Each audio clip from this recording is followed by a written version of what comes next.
ഇത്തരത്തിലൊരു അപ്ലിക്കേഷൻ ഉണ്ടാവുമെന്ന് ഞാൻ പ്രതീക്ഷിച്ചിരുന്നില്ല. അപ്പോൾ ഞാൻ ഉപയോഗിച്ചുകൊണ്ടിരിക്കുന്ന വീഡിയോ എഡിറ്റിംഗ് സോഫ്റ്റ്വെയർ എന്ന് പറയുന്നത് വണ്ടർഷെയറിൻ്റെ സോഫ്റ്റ്വെയറാണ്, ഫിലിമോറ വണ്ടർഷെയർ. അപ്പോൾ അതേ കമ്പനിയുടെ ഒരു ആപ്ലിക്കേഷൻ നമ്മുടെ പ്ലേ സ്റ്റോറിൽ അവൈലബിൾ ആയി കിട്ടുന്നുണ്ട്. ഞാനൊരു വീഡിയോ എഡിറ്റിംഗ് ആപ്ലിക്കേഷന് വേണ്ടിയുള്ള സെർച്ചിങ്ങിനിടയിലാണ് വ്ലോഗിറ്റ് എന്ന് പറയുന്ന ആപ്ലിക്കേഷനെ കുറിച്ച് കാണാനിടയായത്. അപ്പോൾ സെർച്ച് ചെയ്ത് നോക്കിയപ്പോൾ ഏറ്റവും നല്ലൊരു ഒരുപാട് സ്പെസിഫിക്കേഷൻ കൊടുത്തിട്ടുള്ള ഒരുപാട് കാര്യങ്ങൾ കൊടുത്തിട്ടുള്ള നല്ലൊരു ആപ്ലിക്കേഷനാണ്. നമ്മളിപ്പോൾ വ്ളോഗേഴ്സിനായി എസ്പെഷ്യലി വ്ളോഗേഴ്സിനായി മാത്രം അവർ ഡിസൈൻ ചെയ്തിട്ടുള്ള ഒരു ആപ്ലിക്കേഷനാണ് ഈ വ്ളോഗിറ്റ് എന്ന് പറയുന്നത്. മറ്റുള്ള ആളുകൾക്ക് ഉപയോഗിക്കാവുന്ന നല്ലൊരു ആപ്ലിക്കേഷൻ, ഒരുപാട് ഫീച്ചേഴ്സ് ഉണ്ട്. അപ്പോൾ നമുക്ക് ആ ഒരു ഫീച്ചേഴ്സിനെയും ആ ഒരു ആപ്ലിക്കേഷനെ കുറിച്ചാണ് ഈ വീഡിയോ.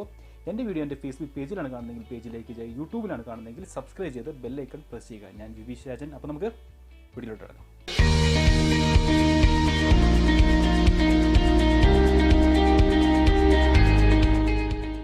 ആപ്ലിക്കേഷൻ ഓപ്പൺ ചെയ്ത് നമുക്ക് ആവശ്യമുള്ള വീഡിയോ ഏതാണോ ആ വീഡിയോ സെലക്ട് ചെയ്യുക.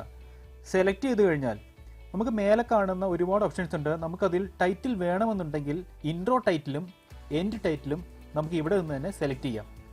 അതിനുശേഷം എഡിറ്റിംഗ് ബാറിലോട്ട് പോയാൽ നമുക്കിവിടെ ഒട്ടനവധി ഓപ്ഷൻസ് കാണാൻ സാധിക്കും.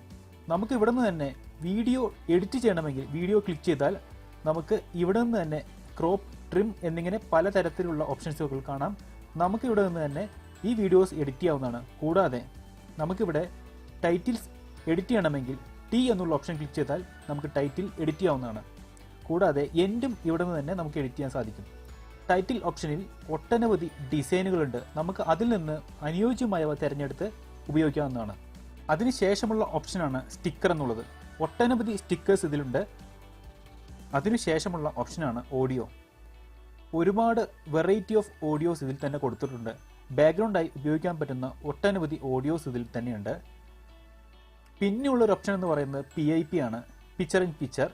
നമുക്ക് ഈ വീഡിയോയിൽ നല്ലൊരു പിക്ചർ ഇൻ പിക്ചർ ഓപ്ഷൻ കൊടുത്ത് ഉപയോഗിക്കാൻ കഴിയുന്ന നല്ലൊരു ഓപ്ഷനാണ് ഇത്. അതിനുശേഷമുള്ള ഓപ്ഷനാണ് ട്രാൻസിഷൻ എന്ന് പറയുന്നത്.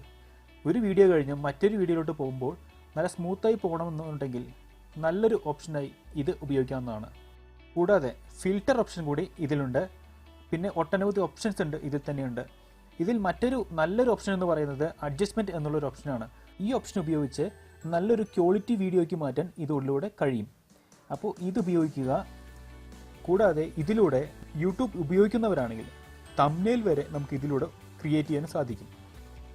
കൂടാതെ ഇതിലൂടെ തന്നെ യൂട്യൂബ്, ഫേസ്ബുക്ക്, ട്വിറ്റർ, ഇൻസ്റ്റാഗ്രാം എന്നിങ്ങനെ സോഷ്യൽ മീഡിയയോട്ട് നേരിട്ട് തന്നെ ഇതിലൂടെ നമുക്ക് അപ്ലോഡ് ചെയ്യാൻ സാധിക്കും. നിങ്ങൾക്ക് ഈ വീഡിയോ ഇഷ്ടപ്പെട്ടാൽ like and comment and share. അപ്പോൾ നമുക്ക് പുതിയൊരു അറിവുമായി പുതിയൊരു വീഡിയോയിലൂടെ കാണാം. അതുവരെയും